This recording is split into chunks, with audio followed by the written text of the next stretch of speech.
Scanning. Identity authorized. Welcome to the Secret Superhero Club Podcast Network.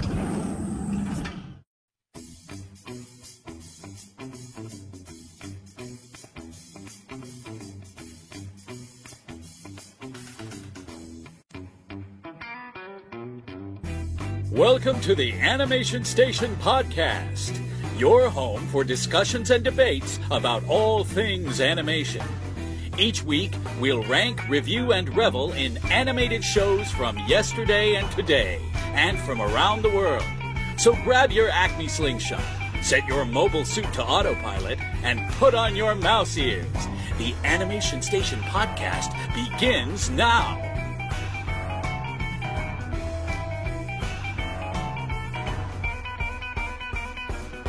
So you guys excited? Are you guys excited about D23? Yes.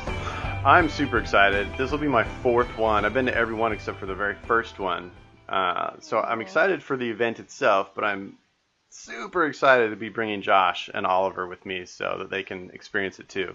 I'm just gonna live at that Disney XD booth. That's all I'm just gonna live there. Oh, they're gonna have tons of set Disney up a tent, XD. and I'll just be there the whole time. I'm sure they'll have tons of stuff. It's a little different every year. So how many times have you guys been? I know you guys went to the last one. Yeah, that was the first time that we went. Was just Okay. last year's D23, but we only went for the one day. Oh, Cause wow. Because we went down there for like the weekend, Mm-hmm. but we only bought tickets for one day. So we went down, and I want to say for Saturday, we went into the park and then met up with Jerry Maruyama because that was the first time we Right. met him because he was going to be on the show. So Mm-hmm. we kind of felt like, oh, it's a good chance to meet him and talk ahead of time. We ended up talking at the Country Bear Cafe for like 2 hours. That's It was amazing. Nuts the amount of time we just sat around talking. And then I was like, cool, now we have nothing to talk about for the show. But no, it was cool. It was nice to meet him. And then the next day we actually went in to the convention. And like you Uh-huh. said, you know, I think it was like 5 or 6 o'clock, and then it was done. And Yeah. it was cool to like see the booths. We got to see the episode 7 stuff and the Nice. Alice Through the Looking Glass or whatever the sequel one was. And they showed like a bunch of the posters for the Pixar stuff. So I mean, it was cool. It was nice to get like a preview of what to come. Yeah, exactly. But I imagine some of that'll still be the same. But Mm-hmm. I'm sure others, like with the booths, like the retail booths that get set up, it'll just depend Mm-hmm. on like who wanted to front the money. Yeah, no, that's true. I mean, most of the major things repeat every year as far as a presence, but they, reinvent the look of, the Parks and Recreation booth or the Parks and Resorts booth and the. Is there going to be a I Parks and did a Recreation Parks and Rec booth? thing there. That's going to be super cool. The Disney Dream Store is always there. They'll do Disney television stuff, but every year they kind of reinvent what that looks like, and that's exciting to me. I like the show floor and the artist alley like the most, but I do also like a lot of the panels and things like that. A lot of those things surprised me at how just entertaining and cool they ended up being. Like one time I was so disappointed because the main show that I wanted to go to, I couldn't get in time, and so I had to go with like my C option, and it was just a panel of Pixar directors talking about research and doing the research before the films. And Cool. I thought, oh, okay, I guess I'm not doing anything. I'll just do this. And it ended up being one of the most inspiring, cool things I've ever listened to in my life. And, that's what's neat about it, is there's just so much to do and so much to be entertained by and so much value there. I can't imagine going for just one day. I would have felt like I didn't see anything, because I've gone all 3 days every time, and I never get to see everything. Nice. That's Yeah, crazy. I think that's what's difficult, because like if it was just Brittany and I, we could move around the convention floor a little bit quicker, Right. But because we hit Star Wars Celebration and then also D23 in the same year, and we had a fairly new baby, Right. we were still wiping off the juice. He's you have to curtail what you want to do based upon his schedule. So it's like, oh, we got to change a diaper. Oh, he needs to be fed, or oh, we need to do that. Right. It definitely takes a little bit more planning to try to get around and do everything that you want to do. But it's, I think it's still fun because especially this next year, because he'll be that much older that he can really absorb and take in everything. So I think it'll be more enjoyable. Like every Disney visit we've gone, he has enjoyed it more each Right. time, because he understands what we're doing there, and when we're on rides, he enjoys them more instead of just looking around like, my God, I think they've taken me to hell. Awesome. We're like, no, it's Pinocchio. It's fun. We promise. No, it's not. That ride can be scary for kids, I bet. This is a movie. I'll have to hold Josh's hand on that one. So. Oh, I'm sure. I think it's adorable. You think I'm gonna go on Pinocchio? Oh, you wouldn't go on that with me? I'll go on Winnie the Pooh. I'm not gonna go on Pinocchio. All right. Well, Pooh's there too. As long as they have it open. Last time we were there, they had that whole back corner closed off. So like the whole little critter country with Winnie the Pooh, Splash Mountain, Country Bear Cafe, all of that was shut down because of all the dust and debris from the construction site. Right. Yeah. I think it's slated to open back up in the spring, and kind of in the same timeline as the railroads and all that, because that's supposed to open up. Like they're starting to open up different pieces starting in the spring, moving into summer, and then by summer, like basically all of Disneyland that we know and love will be back up and running. And then it'll just be, everything in that north half will be behind scrims or whatever for Star Wars Land. Right. At least that's how I understand it. But those things always change. So like Avatar Land, who knows when that's going to open? Are they actually going to do that in Disney, or are they only going to do that down in World? Which Avatar Land? Yeah. Yeah, I mean it's only at Animal Kingdom and Disney World. I don't think it's going to go anywhere else. It's a massive area. So, I don't think there's anywhere they could put it in California.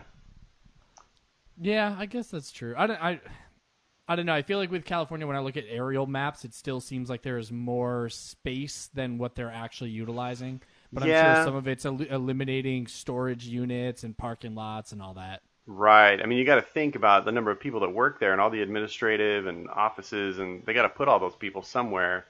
And they've already... that's basically all the space that Star Wars Land was administrative and warehouse and storage for Disneyland. And so they had to find a place for those people. So I don't know. I don't envy them that juggling act of space that they have to deal with, like they don't have to in Disney World.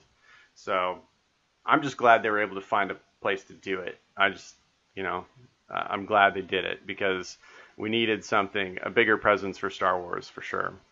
Do you think that eventually when they have completely tapped out a room that they start bulldozing some of the hotels and, start going across the street? So you will literally have a street that bisects the parks? Yeah, I definitely do. I think it has to be in their long-term plans, further expansion, because why wouldn't it be? I definitely think so. I was always told...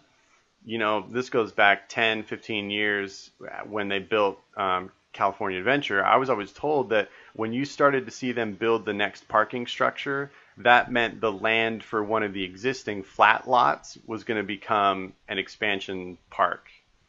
Oh, gotcha. So I don't know if there's any credence to that, because they're starting that new mega structure off of Harbor that leads right into the the pedestrian entrance to the parks on that east side. So the one that's that's going to be across the street. So you literally you park, you walk in, and you go across the skywalk into the park. Exactly. So that's going to be pretty cool, and it'll alleviate some of the traffic which will be kind of nice. Yeah, absolutely. Where we parked this last time was just walking distance, and we found that as nice as it is to get the free parking in the parking lots, it almost feels like an extra step to get from your hotel into the car, into the parking lot, out of the car, onto the bus into the park, out of that, and then you have to do that in reverse when you go home.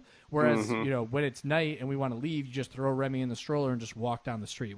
It was far more easy or far more simplified to be able to do it that way, as opposed to, just trying to get on the bus with a stroller and a kid, and when you've bought stuff, trying to juggle those bags and a balloon and all this other crap. It's just, I don't know, too much, and we're totally. Yeah, that's the worst at the end of the night, trying to get back. You just want to be back. Yeah. Sometimes that journey's a little too epic, but... Oh, for sure. And because you always make the plans to be like, oh, we're going to wake up early tomorrow morning. And no, you won't. Good try. Exactly. Well, speaking of epic, we have an epic show today. And as listeners can tell already, it's not just me and Josh today. We have our special friends, Liam and Brittany, from our sister cast? Are they a sister cast? Brother I'll be cast? a sister. I'll be Our- a sister wife. That's fine. One of our members of our podcast family from Cloud City Cast. Welcome, guys. We're glad to have you on our show today. Thanks, guys. It's a pleasure to be here. Brittany is attending to Remy in the other room, but she will be back in a few minutes. So for right now, you got to put up with me. That's fine. We've dealt with you before, so we can handle it. So yeah, we just wanted to bring these guys on for this episode, just to kind of geek out about cartoon shows that we all watched as kids. So that's what we're going to be having our main discussion about, and we're all going to give you our individual top 5. So it's a 4-way top 5. So I guess kind of a top 20 almost. It'll be I was about to say. pretty epic. I'm interested to see what kind of crossover we have, because we have a broad range of ages here and a broad range of tastes as well. And I have a feeling I'm going to feel really old. It's possible, but I feel like you might only be like maybe 2 years older than me. I don't feel like you have that many years. So He's 54, so oh, are you well, then I'm around older. 54? Oh, okay, that's good. Yeah. No, I'm 61, so we're good. Oh, So okay, I think cool. a lot of the shows that maybe started when you were a kid were still around by the time when I was a kid, but were probably off air by the time Josh came around. But I'm sure Josh will have a lot of the similar shows to what Brittany has, unless Josh immediately dove headfirst into Japanese culture and was just watching a bunch of anime at that point. I mean, Toonami came on around 2000, so It's it entirely kinda, possible. Yeah, Yeah, I think he I was started still a that pretty youngin' back early. then. Yeah, I was 10. yeah, Nice. that's pretty early. But yeah, we wanted to do something a little bit special because we just got off of Spooktober. We did Padma Inverted, so for the 16th episode, we wanted to kind of do a little something different. So we're really not reviewing any movie. Yeah, no movie It's gonna review be today. We'll talk about a lot of shows. old cartoons. Hopefully we'll take a walk down Nostalgia Boulevard for everybody, and it'll be interesting. So, Josh, do you have any news you want to bring to us before we get cracking? Yes, unfortunately, I have some very sad news. Oh, no. For everyone that was expecting The Croods 2, Oh, it got canceled? DreamWorks and Universal officially put the stop on Wow. it. They reassigned everybody to other projects, so Interesting. it's completely dead. Did you see The Croods? Thank God. No. Did you I- see it, Liam? I did. Yeah, That was I- an hour and a half I could not ever get back. yeah. It's It all wasn't the jokes, that all the good. jokes were presented to us in the preview, so there was never a Right. point in watching the film that I was like, "Oh, cool, that was something I wasn't expecting." You pretty much had the entire film figured out within Right. the first 5 to 10 minutes. And I'm sorry, but Nicolas Cage cannot lead a movie anymore, whether it's animated or live action. The Sorcerer's Apprentice was the last live-action movie that I watched him in, and even that one I was like, I'm sorry, what, Jay Baruchel? Isn't that the- Baruchel. Baruchel? Yeah. Yeah. He's great. I enjoy him as a voice actor as Hiccup. He's great. Oh, yeah. But he's very one-dimensional. He plays the same character all the time, which is fine. If you're good at it, that's good. But Yeah. with Nicolas Cage, I feel like what was it, when he did Bangkok Dangerous and they were like, let's make him an action star, I was like, ooh, really though? Is that really what we want to do? Like, No. I don't know. There are films that I've enjoyed him in, like The Rock, but I don't know.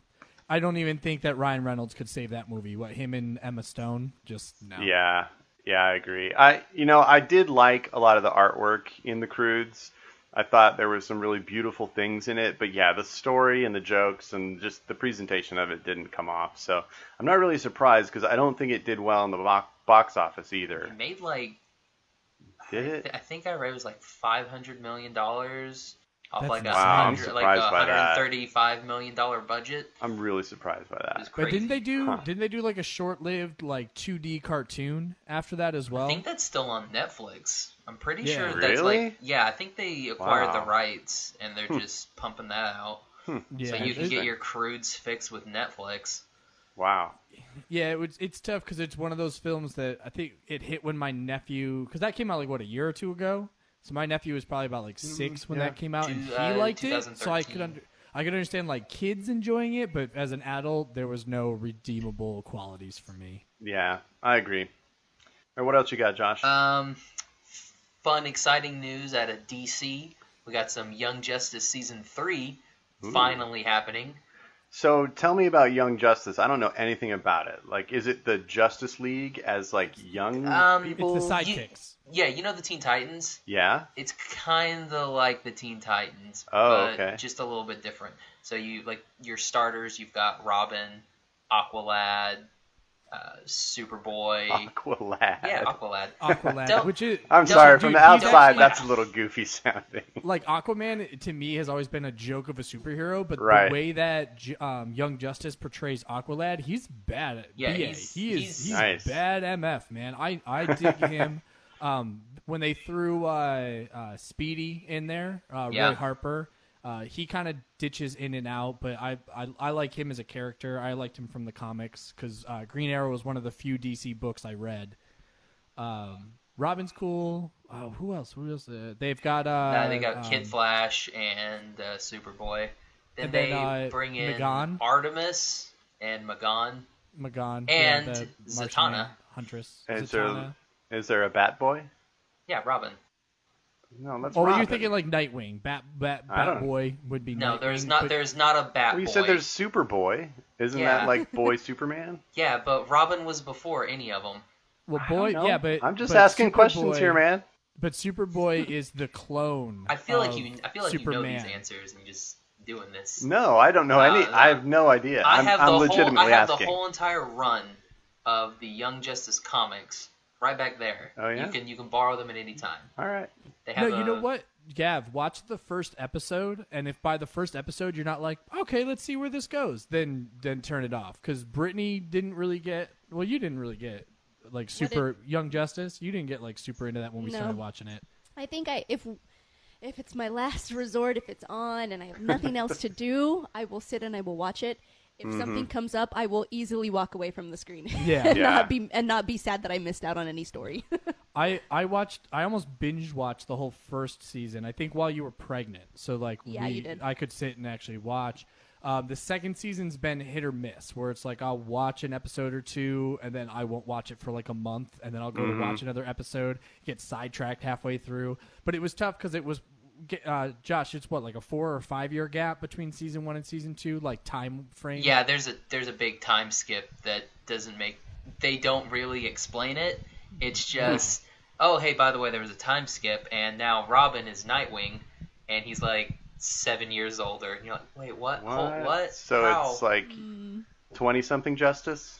See, Well, and what's but they weird but about then they this- bring in other people. So like you Oh, have okay. because there's multiple Robins. Because you have Why Dick not? Grayson Of as the course. first one, Mhm. and then they bring Jason Todd in, and in Young Justice they've already killed Jason Todd, and Tim Drake's in it as the third Robin. It's like, wait, hold on, I'm confused. Yeah. We've I've we come already to did all realize that this. in the world of comics and superheroes, they don't have any rules. They can do whatever they want. No, well, Yeah. I mean that's pretty much the Yeah. way that it The goes. Death and Return of Superman. That is so true. Yeah, I mean, crazy. think about it. Even in the films with Batman versus Superman, Superman's dead at the end of it, but the dirt's lifting up. So like they rewrite their own rules as it happens. So anytime Right. a character dies in the comics or, in the films, you already know like, all right, he's not dead for good. You could be riddled with bullets, and they're still like, there's going to be some way he comes back. Yeah, and they've Yeah. got Coulson. and Exactly. they've got some good Star Trek alum in Young Justice. Bruce Greenwood, who plays Pike in the new Star Right. Trek, he plays Batman, so reprises his role. And Brent Spiner plays the Joker. So, Nice. yeah, I can see that. And I think I don't remember because I know he did it in some of the films. But Nathan Fillion plays Green Lantern. Really? Yeah, he's Hal Interesting. Jordan, but I don't know if he made it into Young Justice. I think he did, but I could be wrong on that. So this is season 3 that's coming out? Season 3. Is it like right around the corner, or they just announced it? They and just it's going to announced be like it. 2018. So season 3. honestly, it'll probably be 2017. Okay. I can see them pushing this, And where is it maybe going to be on Justice TV? League Are we was. talking Cartoon probably Network? Cartoon Network. The Okay. original stuff was on Cartoon Network, so I Okay. can see Right. Cartoon Network. Cool. That was unless when they, DC unless had they this. try to go straight Netflix with it, because it was it took forever for season 2 to hit Netflix, and when it did, Yeah. I think that's what helped revitalize interest for season 3. Mm-hmm. That might be. But so much of that is moving towards Netflix and Hulu and Amazon Prime. it's kind of cool because to me it's breathed a lot of new life into all types of television. Having these new television studios that are online creating ridiculously awesome content has breathed a lot of new life into TV, and it's cool that so many cartoons are coming out on these channels, I guess, if you want to call them. Yeah. Well, there's not the same constraints either, which I think exactly plays to the benefit of the creator because they have more of an open realm to play in. Yeah, I totally agree with that. Yeah, and I've got one last bit. Your name, which is Gavin. I'm my not name's Gavin. I'm not even going to attempt the Japanese. It's like Kimi no wa. That's close. Whatever. I think that's close. But it's Your Name, Mm-hmm. and they are going to make an Oscar run. So Funimation is pushing for them to make an Oscar run. So it's going to be playing in L.A. December 2nd through the 9th. Right. So and then it's going to come out everywhere, like in the spring sometime, yeah, right? They said or first quarter sometime. One, 2017. Yeah. So we're pumped for this one. Josh and I are going to definitely. I'll go to Texas if I have to see the movie. Yeah, this is actually the one that is. Texas. Yeah, that's the closest state that has anything it. like that. Death in Texas, man. But Make the way to California. This is the one that is already the most successful non-Studio Ghibli animated film ever in Japan, right? Mm-hmm. It's man, and it looks phenomenal. We really can't wait to see it. So as soon as it comes out, we're gonna pounce on it. Your Name, is this the one where it's like the boy and the girl and there's like a love story? Yeah. Yeah, it's crazy, right? Different from that other Japanese animation film where there was the boy and the girl and they also had a love story. Right, yeah. Or that Studio Ghibli film, that new one that we just watched where there was the boy and the girl and the love story. Wasn't that, though, it was more of a love story and it just happened to have a boy and a girl? Yeah. I think so. I think they were kind of secondary to the fact that there was a love story. Right. But don't confuse it with that other one where there's a boy and a girl and then there's the love story is kind of like the third character. Right. That's true. Yeah. There's the boy is the first one, and then there's the girl, and then the love story. And then the love story. Yes. Is there a pizza place in any of this? A boy or girl love story and a pizza place. Nice. And a baby. We should make an anime that's just two guys, a girl, in the pizza place. That's we can hilarious. Get like an anime Ryan Reynolds, and it'll be great. Nice. That's awesome. Well, before we end our impromptu news section here, I want to mention one little thing. Does everybody know what happens on this coming Friday? Pizza party. I was going to say 2 men, a baby, and a pizza place. No, the king of all cartoons, Mickey Mouse, turns 88. It is his birthday. He's so old. If he gets in a DeLorean, he can go back in time. Yeah, he could. His age But can go back in time. Yeah. Mickey Mouse's birthday. He does. He looks like $1 million. Well, he lives in California. He got that. Yeah. Yeah. What do you guys think of the new Mickey Mouse? Do you like it. Do you like the style? I didn't really notice a difference. Like when I saw the pictures and it's side by side, you know what I mean? I was like, oh, that's cool that they gave him a facelift. But when we were in the parks, I wasn't looking at him being like, that looks different. I was just like, cool, it's Mickey. I didn't even think about the fact that his face had changed. Yeah, it's really subtle. I think it's subtle, but it looks good. But it really does make him look younger. It's something. It makes him more cheery and joyful, and I think that's kind of what they need every couple decades. Well, if you look at like the original Mickey Mouse, it looks like a gas mask, and you're just like, the scary one from the geez. Yeah. Well, it's interesting to note that he's really the longest running cartoon character of them all. And he's had to go through, transformations. He's like the Madonna of cartoons. He just has to be reinvented every decade with a completely new look. With cone boobs. I think it's fascinating. But they're cozy cone boobs, so it's okay. Nice. I like it. Anytime you can get a Cars reference in there, I'm for it. I know you're all for it. So since Mickey got Botox, and this is a weird tangent, but did you guys see those commercials yet for like Botox as a solution to migraines? Oh, yeah. No. We've had commercials out here where it's like Botox. Maybe it's a California thing. Yeah, it's like it's like suffering from headaches, migraines, Botox may be the solution for you. Side effects may include headaches, migraines. Oh my gosh. Really? Yeah. So wait, what's the application? Do they inject it somewhere? Yes, they could do your skin just like they would normally. That's usually how Wow. Botox works. I There's know, a needle, but I'm- and it Because goes the girl walking had no expression. She was like, "I no longer have headaches or any emotion," and I was like, "You Yeah. sure don't."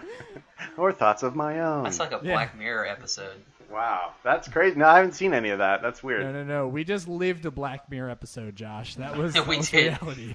Awesome. I mean, literally, it was season 2, episode 1. No, we literally just did that Wow. with Waldo. Nice. Waldo So the bear. yeah, I'm excited to celebrate Mickey's birthday. It is 10 days before my own, so him and I will have Oh, a merry nice. unbirthday between the two of us. So You can Nice. go to, if you guys have a Disney store in your area, you can go get a happy birthday button. So Oh, really? Go do that. Yeah. Yep. Oh, that's You cool. would know if you listened to their podcast when they said it. Exactly. I think it I was missed Monday's. No, was it Monday? No, it was last week. One of the recent. it was Yeah, last it was week last Disney's Disney's we episode. missed this week's Disney because Mm-hmm. we were. We Yeah. were a little devastated with what happened the day before. Yes. Hey, some people yes. just like to watch the world burn. It's all right. There, or there it America, is. Just America. Well, I think that's all the news we have. You want to transition into our epic top 5? Might as well. You guys ready? We're ready. All right, let's go to the top 5. And now, for another Top 5. Okay, it's time for the most epic top 5 that we've ever done. This is a 4-way top 5. We're going to be talking about our favorite cartoon shows that we grew up with, the shows that we loved as kids. So hopefully this is without the filters that we have today of, critical and, really analyzing things, just the things that we loved as kids. At least that's how I constructed my top 5. So we're just going to do this as like a big round table. We're going to go from 5 and count all the way up to 1. And we're going to start with Liam.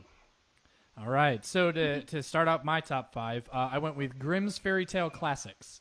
So Ooh. this was on Nickelodeon in like the late 80s, like 87, 88, I want to say.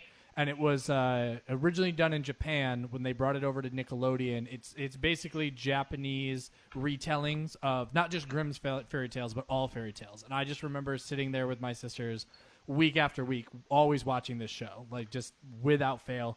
And I just remember in like the opening sequence, there was like a gnome that flew around. It was just really weird. So, It was one of those shows that like stuck out. so you said it was Japanese? Yeah, it was a Japanese Wow. animated show that then came over to the States, was overdubbed, and Okay. then aired on Nickelodeon. Awesome. I've I'm not never aware of that heard of one. this. Yeah, that was a new one for us. One Yeah. thing, I've noted it on previous episodes that especially up through the 80s, children's television was highly regionalized. It wasn't, Oh, there yeah. weren't a lot of national shows. So depending on where you grew up, you may have had a completely different slate of shows to choose from. And that's one that I don't recall ever hearing of where I grew up. Yeah, So- you had to figure. I grew up in New York, so Yeah. you're right. It may have been like a Northeast aired show, but Right. I would think coming from Japan, the West Coast would have gotten it, but I don't know about the Midwest or anything. So Brittany looked at me like I was insane. She was like, "I have no idea what you're talking about." He made it up, guys. This isn't a show. It's not actually a show. Go IMDb that. It's not there. Oh, we think. I just Googled Yeah, we're looking it, at and I was pictures like, of it. What in the world is this? Yeah. No, you should check it out. I haven't seen it in forever, but Yeah. what I remember of it was a lot of fun. So Cool. All right, Brittany, you're up. Sweet. So I think you guys have heard of this cartoon, and if you haven't, you guys are crazy. So my number 5 is the original Looney Tunes, like Excellent. Merry Melodies, like those Yeah. Looney Tunes. Yeah. I just remember always either waking up or going to bed, and that's what I watched. Bugs Bunny was a huge hit in my house. My dad loved Sylvester. yeah, So, you Yeah. still does. yes, so anything with Sylvester and Tweety Bird was like really big, but Bugs Bunny was my favorite growing up. Like I remember Nice. having pictures everywhere of me in Bugs Bunny shirts. It was kind of silly. That's awesome. Yeah. So Looney Tunes, my number 5. Excellent pick. I like it. Yes, it's a good one. I wasn't too much of a Looney Tunes fan, Yeah. but I also wasn't like too much of a Tom and Jerry fan. What? So none of that was like really my jam. All right. So I'm glad you Yeah. said Tom and Jerry because Yeah. that now goes on my honorable mentions. Yeah, Looney Tunes was definitely in honorable mentions, and like all iterations of it. You know what I Yeah, mean? Like, I mean, yeah. obviously you remember the originals, like the old ones, but even like when it was Tiny Toons, Yep. when they did Oh, God, the Tiny Toons, revitalization of Looney Tunes See, with I like- Kristen Wiig as the I voice like- Oh, of the new one. Yeah, Yeah, it's the Lola, voice yeah, of I like that Lola. one. That one was good. that was good. I dug it. I just liked Bugs and Daffy as a roommates. Like that was Oh, just super yes. funny to me. So Mm-hmm. yeah. And then there's stuff. always the awesome Space Jam. the yes. quintessential Space Jam, which their website is still up. Are you serious? If you go to I think it's just spacejam.com. If you go to the website, it's still up, still operational. Oh my gosh, I'm going Weren't there they- as soon as we're weren't done. they talking about what? Didn't LeBron at one point his company get like the rights or something? There have been rumors for the last few years that they're going to do either a sequel or a retelling with contemporary basketball stars. Is LeBron gonna be the Michael MJ? Jordan. Yeah, he's gonna. Yeah, be he would be the odds-on favorite, I think. Now that Kobe's kind of out of the I was limelight. like, or the Kobe Bryant? Does he still get a chance? Mhm. Yeah, and then Maybe. friggin' Carmelo We'll Anthony see. sits there like, why not me? I'm Carmelo Anthony. I went to Syracuse University. Totally. Okay, so for my number 5, I went a little bit different. I lived on cable, so mainly Cartoon Network and Nickelodeon. Okay. Some little bits of the Disney Channel. But when this came on, it really kind of shaped where I would be going for the rest of my years. Mm-hmm. So I went with Gundam Wing. Ooh. Yeah. And How that old were was you when you started watching Gundam Wing? 10. Wow. But Jesus Christ. I that feel was like I was when... like 21 when that came out. But, I mean, that was when... I don't know what that is. It's Mobile Suit Gundam, where it was the guys flying a giant robot and battling each other. This was on Nickelodeon. Is that It what was you on This is on Toonami. Cartoon Network, yeah. Toonami. Mm-hmm. Oh, okay, I must have missed that little. Yeah. Yeah. Yeah, and they did, like, which we don't have anymore, but it had already been out in Japan for years. So when we got it, what Toonami did was they played it Monday through Friday, a brand new episode every day of the week. Nice. So I think that's when I learned how to use a VCR, like, to record things, Mm-hmm. because it came on at, like, 3, and school didn't let out until 3, so I Right. couldn't watch it. So Right. I'd go record that, like, probably like Tenchi and Outlaw Star around that same time-ish area. But yeah, like I think it was only on here before reruns for like 2 months. Oh, wow. Didn't they air Evangelion first before they aired Gundam? I feel like if I They remember did- correctly, they I feel did- like they did Evangelion even- hit. They did that. They had a special thing where it was like a, if I remember right, it was like a mech week, and Yeah. they just played a whole bunch of mech animes. Like Big and Big O, Big O and like Gundam, we got some Yeah. Macross and stuff in there too. Wow. Macross. Yeah.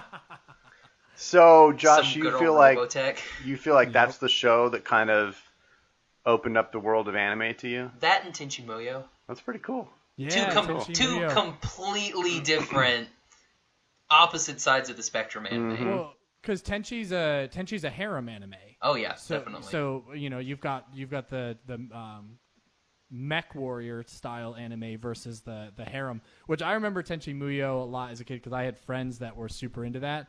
I dug it, but I think growing up hyper Catholic, the super sexualized nature of that show made me feel uncomfortable. So I felt like I couldn't watch it around my mom. Whereas with with no, my yeah. You would tape Trigun, it. I didn't worry about it. Oh, no, see, we would tape it in the living room. I would watch it in my bed because I didn't want them. I didn't want them to know that because Gundam Wing, especially like when they started doing the later stuff, when they started doing like the Toonami like unrated The After Night Dark, Block, like the like Toonami after After Dark, 12:30. yeah. Yeah. Then they would play it and it wouldn't be edited, so you would get all the swear words and extra Oh. stuff like that in. So So it was like Japanese Adult Swim. yes, Okay. that's basically that's where when Adult that's when they Swim would air came from. Cowboy Bebop. I think Josh mentioned Outlaw Star. The earlier ones they would air would be like Dragon Ball Z. Yeah, I think after they did after Evangelion 12:30 they After started. Dark. I think they did Fooly Cooly for a little while. They did FLCL. So I mean, there was a couple different animes they kind of threw in there, but a lot of it was, as I said, stuff that was a little bit too adult oriented to be able to air when it was still kids like Josh watching. You know, He was so unsupervised. Yup. Hey, see, here's the thing. When you go to private school, your parents think that, you're a good little Christian boy. Right. And then you go home, you watch your anime, and then you go and talk about it at school. Nice. So Josh was a rebel. Yeah. Yeah. All right. Time. Well, I'm going to start off this discussion on my end with a very little-known show. And it is a show that I've asked people about for the last 2 decades, and very few people ever saw this show or remember it. But as a kid, this show just blew my mind. The show called Brave Star. Have any of you guys heard of this show? No. Okay. Mm-hmm. Brave Star is a science fiction western, and it's set on the planet New Texas, and it stars Marshall Bravestar, who is a Native American marshal who can summon spirit animal powers, and he has a horse that he rides, but then when it comes to battle, he hops off his horse, and his horse stands up on its hind legs and becomes like a horseman sidekick named 3030. And it was just so completely 80s and over the top, and explosions and gun battles and stylized ridiculousness, but it really just blew my mind as a kid, and I'll never forget Brave Star. I think it was just a regional thing that only showed in, I grew up in Utah, so maybe just the Four Corners states or something. It only lasted, it was on 87 and 88, and I think there was like a few dozen episodes is all there is. But Volume 1 consists of episode 1 through 24, and this looks amazing. Yeah. It's pretty spectacular. But I always bring it up, and nobody's ever heard of it, so I'll just leave it at that. I loved it as a kid.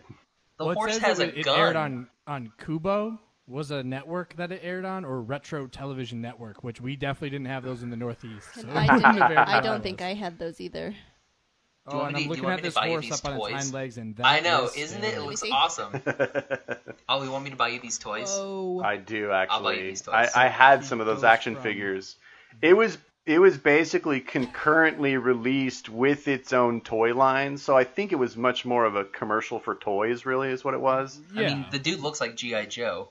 It's kind of in that. I mean, it was done by a lot of the same people that did He-Man and She-Ra, and so it kind of has that real 80s look to it, and those color palettes that they used in those shows. Well, yeah, he's in a bright yellow outfit with blue and white accents. So. Mm-hmm. Yeah, that hat. That awesome. hat is pretty legit. Like just look up the intro. You can find it on YouTube. They have the whole intro to it. That's all you need to know about the show. And just watch it once and you'll understand. And it's amazing. Nice. Yeah. Cool. All right, Liam, back to you. All right, back to me. So, number 4, I know you've all heard of this one. It's got to be Teenage Mutant Ninja Turtles. So, as we were talking about TV shows that were literally geared towards selling toys. That this show, for me, especially as a kid going into the 90s, because I was born in 82, so for me, the 90s was kind of like the golden age of cartoons. I remember getting all the toys, getting the blimp, getting the turtle van, everything. Raphael, hands down my favorite. Always had to be there opening weekends when the movies came out. I remember when they did Teenage Mutant Ninja Turtles in concert, and he played a freaking guitar. I remember that. I remember when they did Turtles in Time, and the movie was terrible, but I loved it because it was still Ninja Turtles. The comic books, when they were all still grayscale, so you couldn't tell which guy was supposed to be which one because they all looked exactly the same, other than when they pulled out the weapons. I just loved it. Like, I lived and breathed Ninja Turtles for probably like 2 or 3 years. And then, and Remy's got a Ninja Turtle shirt on, which is freaking awesome. And it says, "Get your shell on." You said things like radical and cowabunga, and it's just all of everything they said became part of our vernacular. Like they were so impactful. But I remember hitting 4th grade, we always did a toy fair at our school, and I thought since I was going into middle school, because that's in New York, elementary school ends at 4th grade, and then middle school is 5 through 8. I thought I was going to be too cool. I had to be a grown up, so I put all of my toys for sale, and you can't charge more than $1 for your Oh, toys in the toy fair. So man. I literally sold all of it. Like each thing was $1. That was it, Oh. and all of them are gone. So I very much regret. So anybody out there that does not have kids, if you have cool toys like that, hold on to it. Yep. Yeah, Because absolutely. thankfully my ma did hold on to all of my Legos, so I have a big old bin of Legos ready for Remy when he's old enough. So. Sweet. Do you guys remember? This may be weird. Like, this is crazy, but do you remember? Like, they used to be storybooks, and they came with a little cassette. Oh yeah, read Like a along little, storybooks. yeah. Okay, Yeah. so that wasn't okay. I No, thought I had it's like still a really thing. weird. If you go to lucid Barnes and dream Noble, you can about still it. get those. Okay. Wow. Yeah. Is that it? Is that Yeah, that was it. Oh, okay. I just okay. want to make sure I wasn't going crazy. or anything, Interesting like it was an note actual on thing. Teenage Mutant Ninja Turtles. That very first movie they did, that first live action one back in the 80s, Yeah. is the very first movie that I was allowed to go to without parents. So it was the very first Nice. movie that I was dropped off at the theater for. I went with my good buddy Brian Webb, and that experience changed my life, and I fell in love with going to the movies. But that's weird because didn't that movie come out in like 91? So you would have been like, what, 30 at that point? Like, come on, dude. Was it that late? And I was 32. Shut up. I was 32. Shut your mouth. Shut your pie hole. Shut your pizza hole. I'm pretty sure it was the late 80s, but I don't know. I don't remember exactly. I'm going to look it up, brah. Yeah, you should look it up. The first movie I got to see was, my parents. They knew I was dorky, so they let me go see the Digimon movie with two of my friends. Nice. That's a very Josh Kane kind of pick And right there. we went to, fun fact, went to go see it at Movie 6, which was the movie theater in the mall in Shawnee, and I later worked there. Oh, wow. So, yeah, they had to have, whenever you went in to go see the Digimon movie, we were the only three in the theater. But they gave us, you got a cool Digimon trading card. Nice. Nice. Excellent. It's pretty dope. Very cool. 1990 for those that were Okay, wondering. 90. So All he right. was only 30. So depending Yeah, on so when he it came out, I was either 11 or 12. So I would think it was like in 5th grade, 4th grade, 5th grade, somewhere around there. I don't remember exactly. It's so long ago. Anyway, who's next? Brittany. Brittany, bring it. Number 4. I'm going with the Flintstones. Wow. Brittany love the bringing the Flintstones. old school. And I was that kid that because of my father, that's why I love TV and movies is because of my dad. And he was a huge, I guess, those came on Cartoon Network, I feel like. Those were the channels that I would watch them on. Yeah. Because for us, it would have been like basic television. Well, Yeah. yeah, but we had cable, so Right. like all the time. Yeah, we had But, like 3, 5, 9, and 24. So it would have been on one of those channels. Those were in our stations if it was And 20 basic. And 24 was PBS, so that's where you got like Sesame Street. Yeah. We all love PBS, but Flintstones, I love the Flintstones. Pebbles Cool. was like my favorite because she's adorable. Bam Bam. And Bam Bam, their little grupo, duo, whatever, probably made to get married off in the I love how Future. all the appliances are animals, but like they Yeah. never really Yes. discuss the toilet. like the Like they never really go, they're an animal sitting back there it's just like, eating your you think poop. you have it, Brad. Oh, Yeah, so true. I don't think I ever they thought had about that. Mexican food last night. Oh. I don't think they had Mexican food back then. And the Flintstones? Why not? Okay, I guess. There were some Mexican Okay, cavemen out there. So the suspension of belief isn't the fact that man was living with dinosaurs, but that the man living with dinosaurs wouldn't have had Mexican food available. Like, that's where your suspension of belief Yes, cuts off. dinosaurs are totally believable. No, but at What the are- same time that man was around. Yeah, they're cavemen. And the fact that the dinosaurs can talk. We'll just leave that little tidbit. communicate. Yeah, yeah. I mean, it was always my understanding that the town of Bedrock was a very metropolitan place with ethnic food of all sorts. True. Well, I thought, isn't there some fan theory that it's like Flintstones occurs after the Jetsons? So it's like the Flintstones are technically even more in the future than the Jetsons, and after the Jetsons have destroyed everything, this I is have man heard that. rebuilding itself. Oh my goodness. Well, they do meet each other. They do? Yeah, they I do didn't a know that. crossover Yeah. with the Flintstones Oh, and the Jetsons. I didn't realize that. Yeah, I have heard that theory, though, that they occur after Jetsons. I Yeah. watched the Interesting. Jetsons movie last night on Netflix. Oh god. There's a Jetsons. Nice. So that was Is it fun. live action? No. Oh, It was the- oh I gosh, was like- no. It was the cartoon movie. I don't remember when that came out, but Yeah, no, me neither. it was like newer animation from I remember the show, but it was still set like I'm just imagining In that same 90s. sense. Yeah. Huh. That's weird. Now I kind of want a live action Jetsons. Right. Gosh, It it'll could be happen. cool. It Everything could be happens. cool. That would be It's- super. Yeah. They're running out of intellectual property to appropriate, so it's only a matter of time before they make their way to the Jetsons. Yeah. Just do Bryan Cranston as George. You have to at this point. Then you he absolutely have to. just plays his character from Malcolm in the Middle. He's just Hal. Oh, totally. Nice. All right, Josh, bring us your number 4. For my number 4, I went with The New Adventures of Winnie the Pooh. Oh, yay! That used to be on ABC every Saturday morning, and I would watch that. I think it came Yes. on the year I was born. I think it's like started in 1988. Oh my gosh. So what? 1988. Keep I know, going. you're 40.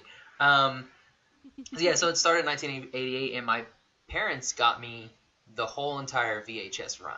Jeez. So I Aw. think by the time I was maybe like 6, I had all of Winnie the Pooh Okay. on VHS. So I watched the crap out of those. I think I broke one of the VHSs, like played it so much that it just wouldn't do anything. Yeah. We've all been there. So I don't think I realized that Winnie the Pooh was ever a TV show. Yeah. I didn't know that. Yeah. Wow. It was awesome. It was great because Had it the came on right greatest theme before. song. What was it? Bear, Winnie the Yeah, you Pooh gotta get Bear. up, you gotta get me and low, it's and you. yeah. Silly old Winnie Wow. the Pooh. Do-do-do-do. Yeah, it was I like the had greatest, no dude. idea. dude, really? My Get out your goodness. VHS, man. We got to watch this. It's Yeah. gone. Oh, that's I sad. played You it too can much. find- It's dead. You could find them on YouTube. Like Oh, really? old episodes. Yeah. Yeah. Okay. Oh, heck yeah. All right, I'll have to check that out. Cool. Yeah, man, it was Nice. it was awesome. It always came on like right before like last week's episode of Dr. Quinn Medicine Woman on Saturday morning because they Wow. would play that at like 10 a.m. and Winnie the Pooh was like from 9 to 10. Okay. Yeah. Memory. I was about to say it was that, and then Wow. wasn't it Walker Texas Ranger? Oh gosh. Yeah. Like So it's bad. yeah, my memory's weird. I can't remember important things, but when reruns of Dr. Quinn come on, got Yeah, that. you got that in the old Steel memory trap. banks. Nice. All right, Gav, you're up. Yep, it's my turn. Okay, so I did not expect this, but I feel like me and Brittany are much more on the same wavelength than anybody else here on the show I'm because feeling we're all left picking, out. we're both picking very old things. Brave Star, which was my first pick, came out in '87, and that's the newest thing on my list. Nice. So Oh, goodness. the next pick I have was introduced in 1963 and got its own show starting in 1969, and that is The Pink Panther. Oh, Have you guys seen any of those Yeah. cartoons? Oh, yeah. Yeah, Yes. with Yeah. Steve Martin. It was I one of the no, not first. Steve Martin. It was yeah, not that one. No, it was The one one of with the first Clive songs. Owen. He's in it, right? There was one of the first Oh, songs I God. could play on the piano was the Oh, yeah. Yeah. yeah. Written, exactly. Written by the great Henry Mancini. So it has that iconic music to it. And it's kind of a very simple cartoon, highly stylized. And I just, like, visually, I just loved it as a kid. And I thought the music was really catchy. And, he always has some sort of silly problem that he's in, and he finds a way out of it. It's not too deep, but, as a kid, it just really entertained me. And I love the kind of shtick of it, of him and Inspector Clouseau. And, I don't know. There's just something about it. There's some sort of textural thing about that I just couldn't stop looking at as a kid. And when I was young in the early 80s, it would play on Saturday mornings. It wasn't new then, but they were, it was in syndication, like Looney Tunes and all the others. It was just an old cartoon that they would play every Saturday, and I never missed it. I loved the Pink Panther. Nice, good call. That's Very a good. nice I little like it. throwback. I forgot all about that Yeah. cartoon. But Yeah, that's a good one. it's actually, it was created as a joke in that very first Pink Panther movie, which, is a live action British comedy. But the thing that is the driver of the plot is this stolen gem, which was a pink diamond that they called the Pink Panther. And they did it as a joke. They created a cartoon of a literal Pink Panther in the credits. And people just flipped out over it. And it took on a life of its own, and it became a show. And, it's had iterations as recent as 2009. They had a little series that they did. So for some reason, Pink Panther persists, and I'm glad he does because I think he's a neat little character. Nice. Yeah. All right, dude, you ready for your third pick? Oh yeah, okay. Okay, so this one, and I battled a lot for my third spot because there was some older stuff that I wanted to put in, but this was one that, as Josh had said before, where he'd have to like set the VCR to record at 3:00. This was the show that was on as soon as I came home, so it was literally drop the backpack, sit in front of the TV, and watch Darkwing Duck. Oh, you nice. cannot ask for a greater cartoon that is literally equal parts Batman as it is The Shadow, as it is DuckTales. Like, it is just the greatest iteration. Gizmo Duck is still one of my favorite characters. If I could cosplay as Gizmo Duck and actually figure out how to ride a unicycle, I would do it. But, yeah, Darkwing Duck, it just had... I mean, even his name... because it was supposed to be a play on Lamont Cranston from The Shadow. And like his I am the terror that flaps in the night is directly from The Shadow. The little turtleneck scarf that he wears from The Shadow. Like, and still to this day, Brittany and I were digging through our VHS, and I pulled out my VHS copy of Alec Baldwin as The Shadow, and was like, "Have you seen this?" And she was like, "No." I was like, "We're watching it." So Darkwing Duck still has to top out, and all the other shows that were around that same time, like DuckTales and Goof Troop, and Chip 'n Dale Rescue Rangers, like all the ones that came in that same circuit, that same time block. Darkwing Duck was the one I looked forward to the most. When did that come out? When did that series premiere? I'm going to say I had to have been maybe like 11, so we're talking like 93 maybe. Okay. So it was still fairly early 90s. 1991. Really? Nice. That Yeah, early? I had to pull it up because I was trying to remember Darkwing Duck's name. Launchpad McQuack. No, that's his side. Oh, yeah. Oh, is it? Oh, I don't remember. Launchpad McQuack. Oh, you're right. You're right. There's stupid. an episode though that they make it seem like when they're trying to figure out who the real person is that's Darkwing Duck, everybody believes that it's Launchpad McQuack, which makes no sense because physically they're diametric opposites. And then it's like Drake Mallard, I think is his name. I think is Darkwing Duck's true name. And so like Drake Mallard flips out because he's like, "No, I'm Darkwing Duck," but nobody believes him because they're like, "You're a whiny little wimp. There's no way you're Darkwing Duck." Easily one of the greatest episodes. Awesome. That show came on kind of just like a minute too late for me. Like I just kind of moved out of that age range of cartoons but I remember my little brother, who's 4 years younger than me, he was a big Darkwing Duck fan. So I have seen it. It's a good show. It really is. Yeah, easily still one of those. Like for me, if it was on right now, I would probably leave this podcast and go and watch it. So. Great. Well, we know where we rate. Oh, I'm sorry. Okay, that also means me and Remy too. He would leave whatever we're doing to go watch it. It's all about the duck. Okay, so this is where my list shows my age, and Maybe it finally Josh will probably have watched these cartoons, but this one was on PBS, and Arthur. I was obsessed with Arthur. Wow. That was the one that you guys keep talking about, that 3:00 time when you get home from school. That was this one. It was, I think, 3 or 3:30. So it depending on if I got picked up on time, I would either catch it or miss it, and I would be so upset. And my parents, if I'd get home and it was over, I would catch like the end sequence of the because they do. I don't know if you guys watched Arthur ever in your lives, but they do 2 little mini episodes in one. And cool. I would always catch the end episode, and I was so bummed because I'd missed that first one. I don't think I've ever seen Arthur. Have you seen Arthur, Josh? Yeah. Okay. Yeah, my sisters used to watch it, but my younger sisters are closer to Brittany's age, so the same thing. They would come home from school, and that's what they would watch. And they would watch it on the old crappy TV that was in my grandma's room. There was like a little 13-inch TV. Gosh. So yeah, they used to watch it on that one. That show's still going on. Yeah. According to Wikipedia, 1996 to present. Yeah, it's a long-running show. That's crazy. It's funny when if you catch an episode on TV, like just change it to PBS one random day around 3 to 4, and Mhm. it's still on, and it's all the blocks, like the blocks around the screen, because Yeah. it's not formatted to the new, Oh, the new yeah. widescreen TVs. It's so funny. I'm like, That is but I'll true. watch it. I love it. Nice. Do they sandwich that with like Kaolu and Sagwa, the Chinese Siamese cat?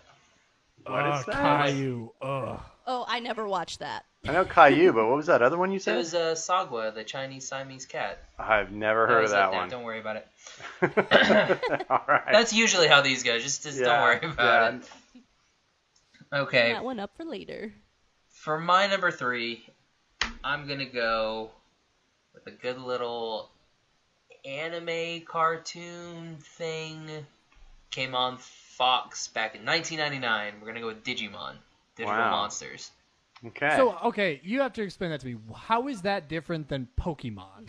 Well, Pocket Pokemon, monsters versus digital monsters. Yeah. Well, I mean, the Digimon kind of like a spin-off of Tamagotchis. Right. So technically kind of Awesome. came first. So, but I mean, yeah, Pokemon's more of a video game.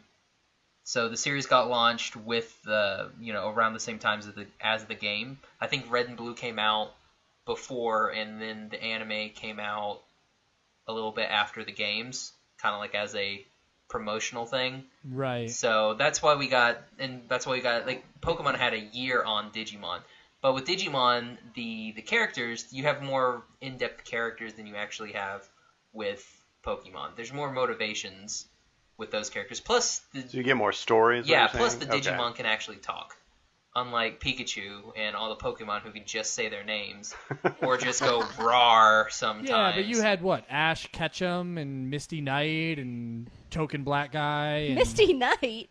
Team Where's- Rocket who's Misty Raccoon. Knight? Right? His name was just Misty Dude, I never watched the from show. Cerulean City, man. No, wait, throwing she names is out Cerulean. My Wasn't there a goodness. cat? There was like a cat that could talk. Isn't Meowth, and that's right. He is completely different than all the other animals that apparently. Yeah, that's a That one. stupid thing. It's like, how does this one talk? He looked and was lonely, so he wanted He's to a- talk to humans. He's a so bad he just guy. just Jeez. learned.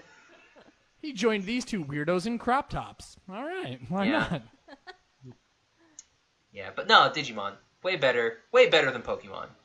All right. So I mean, Pokemon's kind of like the Poor man's Digimon. poor man's Digimon. All right. So.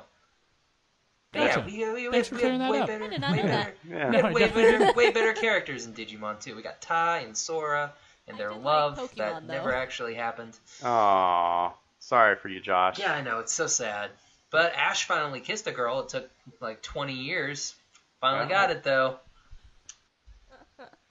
Oh yeah, I was talking to Brittany about that. So when you guys did your favorite couples, and you said in Trigun you liked Vash and Meryl, I had to say I don't think that was a reciprocated love couple. I don't think that Vash ever really reciprocated the feelings that Meryl tried to Yeah, push down no. for him. I'd Yeah. say the couple that's It was the his dream hopeful couple, couple. is Millie Wolfwood and Nicholas and- D. Wolfwood, because they're the Yeah, ones that actually Wolfwood and- consummated the relationship. They sure did. Yeah, Like, so I gotta before he dies. and I love Vash Stampede, but Nicholas is my favorite character from that anime. But I was surprised that you picked Vash and Meryl, because I was like, I don't feel like that's actually a couple. I think that's like you want it to happen. Yeah, but it doesn't that's technically why happen. they were on the honorable mention, Let's- because they weren't technically a couple. And The let's be majority of those were all ships. Yeah, all my honorable Vash mentions. pretty much tried to hook up with every other girl in the show, except for Meryl. She was like the Yeah. one girl he didn't. He is a try for. womanizer. Yep. But she was there, off in the distance. So Yeah, she whenever tried. he, pays attention, He she'll won't. be there. Girls Which- do that. Trigun, voiced by one of the best voice actors, Johnny Young Bosch. Oh my Yep. gosh, So- your love Totally. affair with Which Bosch. And- is cool because he has a band called I Shine. iShine's and awesome. I'm dating myself here. So back when bands were still relevant on MySpace, I remember messaging him and being like, "Hey, just want to let you know I thoroughly enjoy your band, but I only found it because you're one of my favorite voice actors. If you guys ever tour, let us know. We'd love to play a show with you." And then he wrote back, "Thanks, appreciate the kind words. Checked out your band. You're way better than us. We'll open for you." And I was like, "That's the What? coolest thing ever." So I wish that MySpace hadn't deleted all the messages, because that would have been one I would love to have printed and framed. It's another thing that he Absolutely. made up. Yeah, right? There's no way you could disprove it. Oh, man. That's awesome, but though. bringing that back around, so some, 6 degrees of separation here. Bringing that back around, the voice of young Knives Million from Trigun, Yeah. Yeah. Joshua Seth, plays the voice of Tai Kamiya in Digimon, our lead main character. Okay, back to Digimon. Back Finally. to Digimon. There you See, go. we brought it Nice. back 6 around. Good degrees job. of Kevin Bacon. Digimon. Yep. Kevin All Digimon. right. Okay, my turn. Are we still No, you're geeking good. out about? No, I'm done. Mons? We can talk more about Trigun, but I think we've gone a little bit too long. No, we're good. We're good. We're into the weeds. We need to get back into the golden era of animation. So We were talking about the 90s. I'm going to talk about a series that we've already mentioned from 1940 to 1958. None other than Tom and Jerry. Awesome. Nice. Tom and Jerry is one of the most iconic cartoons ever created. I mean, they're recognizable the world over. And even though you would think it's the same plot over and over, the inventiveness on that show was unbelievable. And I always found it entertaining and funny as a kid. And, I always knew exactly who I was rooting for in that show. And I don't know, it works. They won a ton of Academy Awards, and they were the first. That was done by Hanna-Barbera, and they were the first ones that really came in and competed with Disney and Warner Brothers, who kind of owned the genre up until they came around with things like Tom and Jerry. So I love it. I love that there was a lot of really good competition back then, and it drove all those shows to be better. And I think that really pushed Tom and Jerry to rise to the top. And we can all agree that that era of Tom and Jerry is phenomenal, but like the 70s Tom and Jerry was pretty much atrocious. Yeah, I agree. I really just like that original run. Yeah, and it doesn't take anything away from the original run other than the incredibly racist Mammy character that they have, Oh, yeah. that they plug into those episodes. But It was a different time. The 70s one was just weird. Yeah, I agree. I like Itchy and Scratchy better. Oh, I mean, gosh. I like them, but no, I mean, Tom and Jerry is just, they're so Yes. good. So good. It's a good one. I'm so The glad that you put that on animation your quality is really good. Like, I'm always Yeah. surprised when I look back at Holds it. up. It's really good animation. Yeah. Really list. good. Have you So- ever played the Tom and Jerry Super SNES Nintendo game? game? Yeah. So No, I haven't. No, yeah, it exists. I have it. So, It's hard. whenever you Nice. guys come All over those and Super hang Nintendo out. games are hard. Yeah, Super Nintendo is like the most difficult gaming system ever. Every game on it is hard. That Lion King game, Hardest game ever made. you can't beat it. No. Aladdin, you can kind of beat if you know a way to I do can it. beat Aladdin. Yeah, I I can- beat but- Aladdin. Fly I- that you carpet can't do. through the Cave of Wonders while the Yep. lava's coming after you. Yeah, All day. that's the best. I Yeah. beat Aladdin. Genie level, gotcha. I'm through it. Dancing So on the good. clouds, bro. I Yeah, got like it. I've seen people beat Aladdin. I Yeah. don't think I've seen Lion anybody King beat is Lion King. It's so hard. It's basically impossible. Yeah, I agree. It's ridiculous. And I think the game's broken most of the time. Like, when you have to jump on the ostrich, like you're on the ostriches Yes. and you have to jump. Yeah. There's a part where you'll just die for no reason, Yeah. but I didn't do anything. It's I like hit the thing. I it's hit like it right. Duck Hunt. It's like if you hit the magic pixel that you're supposed to land on, it might work, Yeah. but other than that, you're screwed. And then sometimes you would get to that random Timon and Pumbaa Flash game where you had to catch the bugs, and it's Mhm. like that happens like once in a blue moon. You're like, what'd I do to get this? I Yeah, didn't it was do almost like anything punishment. different. Yeah, I agree. Why are you so hard, Super Nintendo? Jeez. Man. All right, All right, am I going? we're down to number 2. All right, number 2. So with this one was probably my favorite cartoon growing up. Similar to Josh doing the VHR or VHS preset for so you didn't miss episodes. We used to have to go to Irish dancing competitions on Saturday mornings, so I would set the VCR to record this show while I was at the at the fesh is what they're called, what the competition's called. But my grandmother would stay home. So you have to put it on the channel and then set the timer, and then I had to hope that grandma didn't go into the living room and either turn the TV off or change the channel, and then all of a sudden I'm taping EastEnders because I definitely want to watch that. But this show, regardless of the poorly done live-action Michael Bay movies, still holds true for me throughout the years. It's Transformers. The toys were Nice. amazing. The show was so much fun. The voice acting was great, even though Peter Cullen literally voiced almost every character on the show. Yeah. from Optimus Prime, who he voices in the films, the live-action films. He even voiced Megatron in the cartoon series and wanted to voice him in the films, and Michael Bay said no, people wouldn't be able to tell the two apart. And you're like, really? We could do it when it was a cartoon, but we are not able to do it when it's live action? Michael Bay, you ruin everying. Michael Bay thinks everybody's stupid. That's why if you watch those films, it's like... Well, he literally picked arbitrary names and just said, oh, I'm going to name this guy. Then he had people on his staff that were like, oh, well, you can't name that. This guy was this thing. And he would go, well, I don't care. I'm going to name it what I want to name it. Like how he made... Prowl, the cop car, called it Barricade and made him a villain. And you're just like, really? You're just destroying childhoods left and right. Seriously. What a jerk. But regardless of that, I can still go back and watch these cartoons, or I can go back and watch the 1986 animated movie, which has arguably one of the greatest soundtracks of all time. Really? What's on it? All 80s power ballads. Like Nice. It's all just 80s rock. There is even a Weird Al Yankovic song called Dare to Be Stupid, and it's freaking so good. What the movie was supposed to be was a transition from the original cast of characters to a new toy line. So the opening 10 minutes, they kill off all of the old characters. And if you want to destroy like a 4-year-old's heart, by all means, kill off all of his favorite characters in 10 minutes. And then introduce new characters and be like, suddenly care about these guys. Sorry, Cliffjumper's dead. He's not coming back. So, yeah, Transformers, hands down, still amazing. That's hard. Nice. Beast Good Wars pick. has some good stuff.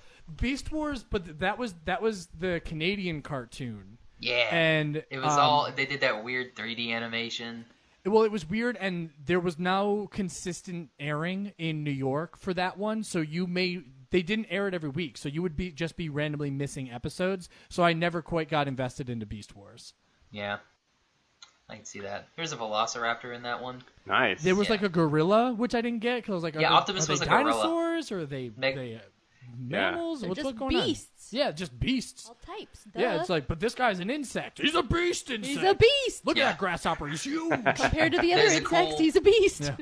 He's Yeah, a and then they tremendous had the white tiger. grasshopper. He was pretty dope. There's no grasshopper better than this one. He's tremendous. Oh, God. This grasshopper's huge. He's Oh, huge. gosh. That's He's huge. Huge. Huge grasshopper. Huge. We're gonna build a wall around this grasshopper. He's gonna jump over. It's huge. It's great. It's tremendous. Awesome. All right, go well, Beamo. Transformers was a great pick. I totally respect that. Nice. All right, Brittany. What number are we on? Two. Two. Deuce. Number 2? Oh, my goodness. Okay, so again, my list at the end shows my age completely because these are only shows that probably Josh will know. See, but I like Yay. this show because I like that they picked a Scottish kid wearing a kilt as the main character. That was really cool. So of them. from there, Hey Arnold is my number 2. Yes. Nice. And yes, I did think that he was wearing a kilt up until a couple years ago when somebody had made a meme about it or something saying, really, that was just his shirt this whole time? Yeah, I it thought, was his shirt. He puts I did his not sweater know on that. over it. I don't know why. I thought he was Oh. wearing a kilt and some leggings under it. Yep. I thought that was Oh, his man. look. I thought he was I- just a weird football head kid. I honestly thought it was too. This is groundbreaking news here for me. You young is- kids in your Mind Hey crazy. Arnold blown. knowledge. was this the show that it was Stoop Kid's gonna leave his stoop? Yeah, This Stoop one? Kid's gonna leave the stoop. Because Stoop you've Kid's said that and gonna leave I've his stoop. repeated it, but I have no idea exactly what show it is. I I will assumed show this you one. that episode. Nice. Are you excited for the movie that's coming out? I heard you guys mention that. I did not know there's another movie coming out. Yeah, they're doing a follow-up movie because the way the series ended, we have that episode where he finally finds out what happened to his parents, and they crashed in the jungle somewhere, and then it just ends. So that's going to be the end. follow-up? Yeah, they're I gonna thought- go I and thought try his and parents find were gonna be his. 2 footballs. Two football. Not A sure football if and a that's pair how of it works. bagpipes. There we That go. would That makes be sense. Nice. So much cooler. But yeah, Hey Arnold was awesome. I loved, I don't know, I guess the animation was awesome on it, but the stories that they would tell were just so stupid. And but- Helga Pataki loved him. but hated him in person. But that the she one had with like the a unibrow? yeah, the unibrow Yeah, girl. she had a chewed bubblegum Yes. shrine of him with closet. clips of hair. Oh my gosh. She had a very, very, very creepy relationship with him. Like, she would And you should basically make out beat with him up and hate on him in public, but then go home to her closet and make out with her gumball shrine of football head.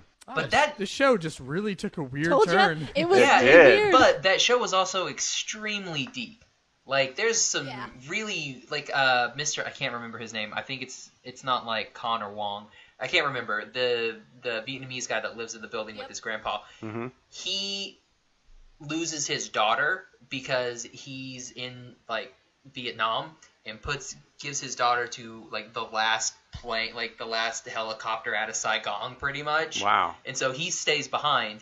And if you keep watching, Arnold's grandpa was a U.S. Marine in Vietnam. Mm-hmm. So it's kind of like they kind of crossed a little bit. Wow, And that's it's just like like some a serious oh my gosh, yeah. backstory. It's a when you get into that show, it gets deep. Nice. That's very cool. I had no idea. Yeah. All right, dude. What's your number 2? My number 2, gonna stick with Nickelodeon. Gonna go with this little show called Rugrats. Oh my gosh.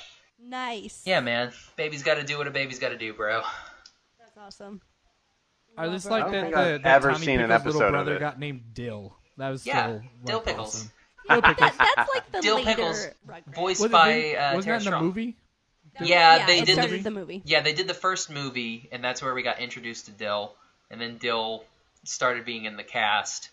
And then Chucky's dad got married, and that's when we got Kimmy.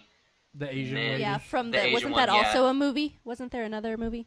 Oh, Paris, like Yeah, the, Rugrats like in Paris. in That's where we Paris. meet Yep. Kimmy. Because I think her mom's a fashion designer or something. I don't think remember. She's like the right hand woman. Oh, like to- the assistant. to- Yeah, the fashion designer's fashion evil. designer. Yeah, I Yeah. liked, she's the one who And wants then to we, marry. Then we go into All Grown Up. I liked the Yep. I liked the is it Philip and Lillian's mom, the one that's like, if you're born under Venus, look for chicken's done. I was like, Yeah. they were gonna say a word. A word. They got away with a lot of stuff in that, and like it's weird because like Tommy and like the Pickles clan, pretty much, they're like some of the first like straight up Jewish characters in like cartoons. Like they Oh, have yeah. a whole episode where it's just the Passover. Really? Yeah. Well, yeah, They because talk the dad about- was basically Jerry Seinfeld. yeah. Like, Yeah, Yes. really, like it was basically Jerry Seinfeld, and the grandfather and was yeah, like, his mom's grandparents. No, his dad's. Wow, can't even remember. They're like from the old country. yeah, And Really? like they're like stereotypical like old country Jews. Wow. It's really it's a really cool show. Man, I had no idea there was the kind of depth to things like this and Hey Arnold and Yeah, man, it goes with over kids' heads. Such Well, story. and- But then when you Yeah. think about it later on, you're like, Yeah. oh yeah. Like Tommy even goes to I don't know what they call where you learn to read the Torah. Oh, I was gonna say Um, circumcision, but yeah, I don't- Torah is a different thing completely. Yeah, I don't know. yeah, where they learn bris, you know. They learn to make a Nice. brisket. Come on, man. Do you think they have like a brisket that's like that they give to rabbis? Like, this is your Oh brisket, my and they're like, oh, gosh. it's a brisket. It's like, no, it's a brisket. Oh my gosh. Wow, I'm going to take over now. I'm going to drop my number 2. Josh, So- you're fired. Seriously. Jeez. All right.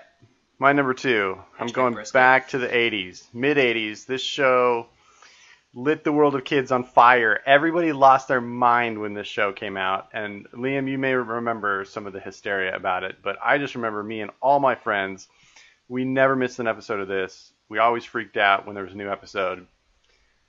Dun dun dun dun, dun. Inspector Gadget. Yeah. Such a good show. Is that the movie with Matthew Broderick? Unfortunately, going it there. is. Yeah, Yes, and then he that's didn't even terrible. want to come back for the sequel. So. Oh, no. he did not want to it come back was for the so sequel. bad.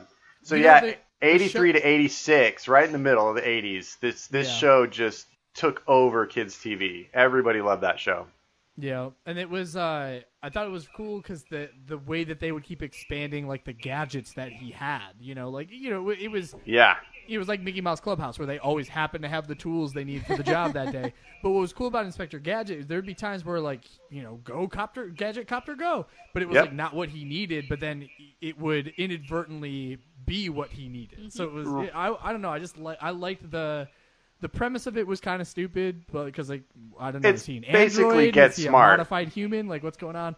But yeah, it's Get Smart with the the tool in the phone in the shoe. Yeah, and it was cool for kids because really the smart character who saves the day is the little girl in it, Penny. And it's like as a kid you're like, yeah, that guy's an idiot, but Penny came in and saved the day. It's awesome. Plus, you have one of the best villains. Oh yeah, was it Mr. Claw or Dr. Claw? Yeah, he's good. Can't do it. Yeah, it was just so good. We just got so excited about that show. It had one of the catchiest opening numbers for the intro, and yeah, it was crazy cool. And when I guess it came out when I was 5 or 6, and I just thought it was the greatest thing that had ever happened to my life. Nice. Yeah. Mm-hmm. That is a good one. I remember even I watched like the reruns and stuff when they played those all the time. I loved it. It's a good classic kids cartoon show. It's not deep like Hey Arnold, but it's good. Not. It's good. It's not Hey Arnold. All right, so that brings us all to our number ones. Typically, we like to mention our honorable mentions at this point. So, do you guys have any honorable mentions that you want to throw out there? Such a list. We have such a list. So I'm gonna the max is 27. So you got to be careful. All right. Well, Gavin gets mad if it goes over. Yeah, hit the highlights for us. All right, so I will neglect any of the ones that we already mentioned kind of in passing. So Batman, the animated series, the original, piloted by Paul Dini and Bruce Timm with Mark Hamill and Kevin Conroy and Tara Strong. Superman, but the old Max Fleischer cartoons from like the 40s. Watching those, used to love those. Greg Weisman's Gargoyles was another good show. Cartoon series. Definitely. Starring half the cast of Star Trek The Next Generation. Pretty much. Plus, being a New Yorker and having a bunch of characters named after boroughs in New York was really cool. Ren and Stimpy, my older sister and I used to have to sneak to watch that because my mother didn't like us watching it. And the first CD I was ever given was from my cousin, and it was all the songs, and the album was called You Idiot. And it had everything from like Log and just Joy, Happy Joy, just a bunch of good stuff. Best character from Ren and Stimpy, Powdered Toast Man. Powdered Toast Man, yep. He was the best. I was going to say that and Muddy Mud Skipper. That was another fun one. Log, that's really awesome. It's Log, Log, it's big, it's heavy, it's wood. It's Log, it's better than bad, it's good. Better than bad is good. Doug, from Blammo. Doug was a great show. He-Man makes that list just because He-Man is timeless. I recently found out they did one where he goes into the future, into space, and I never saw that one, so that was weird. This one, Gavin might remember, Snorks. Yeah, I remember Snorks. Early 80s cartoon. Beetlejuice, the cartoon series, was awesome. Mm-hmm. This next one was one that was just barely outside my top 5, but Voltron was one of my favorite shows growing up. Always wanted the toys. I had friends that had the toys, but I never had them. That was always super cool.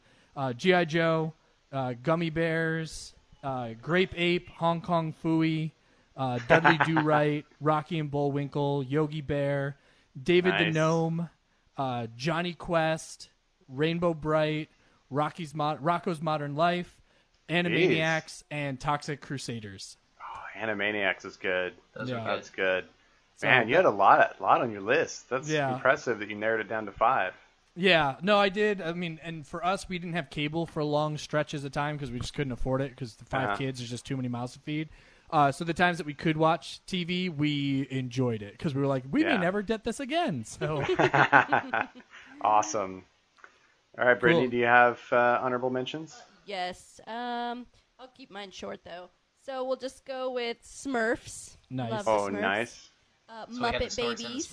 Another good one. See. Dexter's Lab. Yep. Classic. Yeah. Bobby's World. I loved Bobby's World. I'm surprised I Bobby's didn't World know that did one. not make. I completely forgot about Bobby's World. Oh, don't you know, Oh Bobby? man! Don't you know? Yeah, those. What are they from Wisconsin? Yeah. Yeah. I'll But show you some later. Okay. But the sister is like weirdly. She has a Wisconsin Californian accent. It's the dumbest She's a thing surfer girl. ever. But yeah, so Bobby's World was top. Animaniacs, which Nice. obviously you have to have Pinky in the Brain with them. Rocco's Modern Life. I don't know if you mentioned that one. Yeah, I did. Mm-hmm. You did? Did you mention Real Monsters? Nope. Oh, okay. Real Monsters was a good one. Let's see. And I just remember I totally forgot Johnny Bravo. That was Johnny another Bravo. super Oh, good show. wow. From like when it was Yes. Powerpuff Girls and Johnny Yep. Bravo Yeah. and Cow and Chicken. Cow and Chicken. Goodness. I Am and Weasel. What else was on there? Some good stuff. I think that was all of my. Yeah, I think we got all main- the other ones. Pokemon was Nice. actually on my honorable mentions because I really enjoyed Pokemon. I didn't play the card game or anything. I collected them just for the sake of having Oh, the yeah. pictures. Yeah. But I didn't know how to play, and I loved watching Pokemon. So Nice. All right. honorable mentions. My honorable mentions, kind of short. I did Doug, Yeah. Okay. Batman, Nice. the animated series. We did some Tenchi Universe, because that was around that same 2000 era.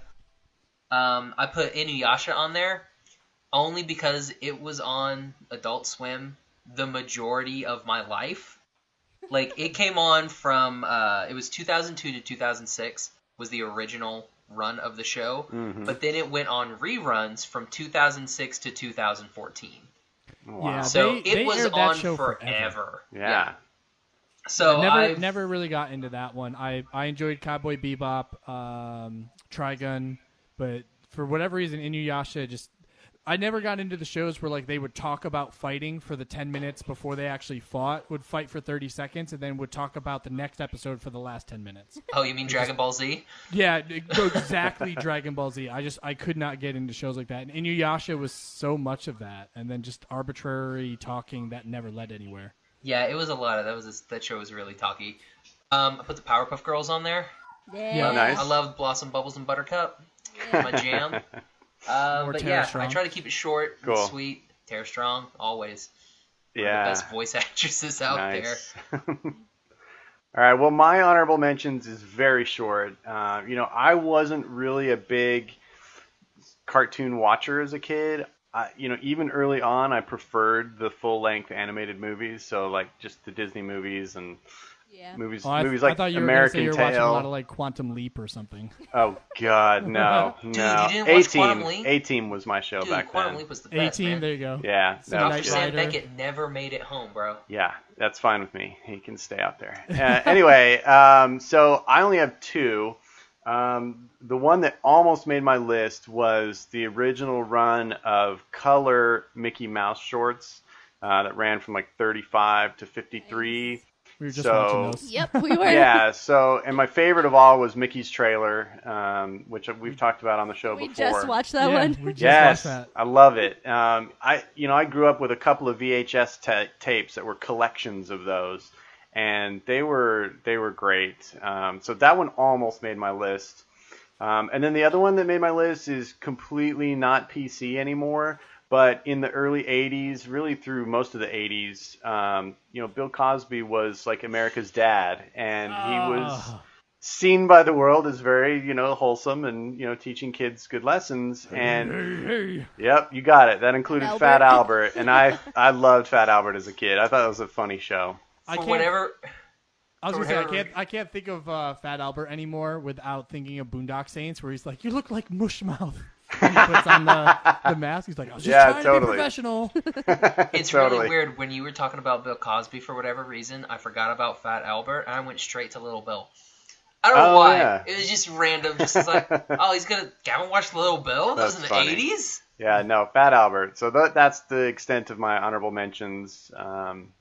So Funny short and little sweet. Bill. I completely forgot about that. You know. Yeah. I had And- a really and- good mind for that one. Yeah, I it was was like, I know Little what Bill that and is. Franklin, the little turtle guy. Oh, Mhm. Franklin! Hey, it's Franklin. Yeah, that I one. loved Franklin and Berenstein Bears and all those good shows. Oh man, Berenstein Bears. I forgot about them. All those books. All right. Well, it's time to drop the number one pick for everybody. I All right, doubt we're so- going to have any overlap because we We're- haven't had hardly any overlap so far. We've not had any overlap. Yeah, so- Yeah, Brittany don't- and I both did. Oh, what Looney did you guys Tunes. do? Oh, well, We both- we will have, spoiler alert, Or no. we will have overlap. What are you doing? You're killing me. Okay, Liam, give it to us. So mine, I mean, anybody that listens to Cloud City Cast knows I go on and on about this TV show. Hands down, one of the greatest ones of all time. Even when the animation went overseas to the Philippines and everybody's eyes were weird and googly and falling off their face. But at least the Nice. first couple seasons were phenomenal. X-Men, the animated series, hands Yep. down, still holds up. I will still pop my DVD in. That is all like burned, pirated episodes because they never released it on actual DVD until I had already bought this, and then like a year later they put it out. But I still love that show. That's what got me into wanting to read comic books and specifically Uncanny X-Men. So still have a huge love for Gambit. Hands down my favorite character. That's why we named our son Remy. Yeah, X-Men animated series, the best. Speak of the devil. Remy does not like that you named him Remy. No. He was like, how dare you bring up my name on this show? I did not give you... Did you guys all hear that? Yeah, I did not give you permission. The iPad stopped playing his video. Very devastating. I know. Poor He's trying to baby. watch the So- Boss Baby trailer. So who was like your main favorite on that show? Because I was very partial. Like Cyclops is my favorite X-Men. hmm So was it Gambit for you, or That was explains it so much about you, Wolverine? Josh Kane. I know, doesn't it? I'm so a contrarian. Like I liked Jubilee and Cyclops. It makes I okay, love. yeah, it got I love deathly Gambit. silent. Like Gambit, you have to love because he's like that roguish villain character, like where you kind of feel like they need him more than he needs them. Yeah. Type character, and I've always loved that. Wolverine was kind of the easy one to like, and for me, since I started growing facial hair when I was like 12, it was always easy to be Wolverine because I was like, oh, I just shave around my mouth and then I look like Wolverine. 'cause I I get have the dark butter hair. knives, put them in between my fingers. Yeah, exactly. Like totally See, works. It was the easiest costume. I loved Rogue, but because Rogue and Gambit had the little on again, off again relationship, and I feel like he pursued her because she was the unpursuable. It was like because he knew she could knock him out if they ever tried to kiss. I think that was partially why he pursued her in the beginning. But then when they really develop an affection for each other and understand like they are that eternal conflicted love story, I mean that's amazing. Like the little love triangle between Wolverine, Cyclops, and Jean Grey is stupid because she can incinerate the both of them, and then at least then Wolverine is still a walking adamantium skeleton, and Cyclops is just dead and buried where he belongs. So I mean there's a multitude. All of right, great everybody, that was a characters. great episode. You can find us at No. You can find you guys at Cloud City Gas. No, but I like made this characters up like there. Nightcrawler were phenomenal. Beast was always a fun character, even though he was in prison for majority of the show. Morph was a fun character that they introduced and then reintroduced him later on, being a tortured character. Some of the villains like Mr. Sinister, Apocalypse, Mystique, like just a multitude of awesome characters. And everybody always talks about how Spider-Man has this great rogues gallery of character, or like the Flash or Batman even. I feel like the X-Men have the greatest multitude of villains of any comic book franchise. So there you go. That's my number one. Nice. Good pick. I remember everybody I knew watched that show. I didn't, but it was just because I was never really into superheroes. But I mean, like the arcade game, everybody Yes. just obsessed Yeah. over Yeah, that. Marvel vs. and Capcom. yeah, that Jeez. was huge. That I remember was just epic. we had an arcade place called Sports Star 3000, and they had the 6-player. So like you could Oh, be all yes. 6 of them like at one screen. DJ's has the one that you can do 4 people. I want to I say. believe so. It's not at the same time, but this one you could do all 6, and it was just I used to love That's that. amazing. Nobody ever Awesome. picked Dazzler though. Whoever was the 6th person was like, I don't want to be Dazzler. Hilarious. All right, Brittany. Awesome. All right, but yeah, so that X-Men was on my honorable mention list. I just didn't want to say it because I knew you were going to say it Talk for your about number it. one. Yep. So that was actually my number 6. It almost made my list.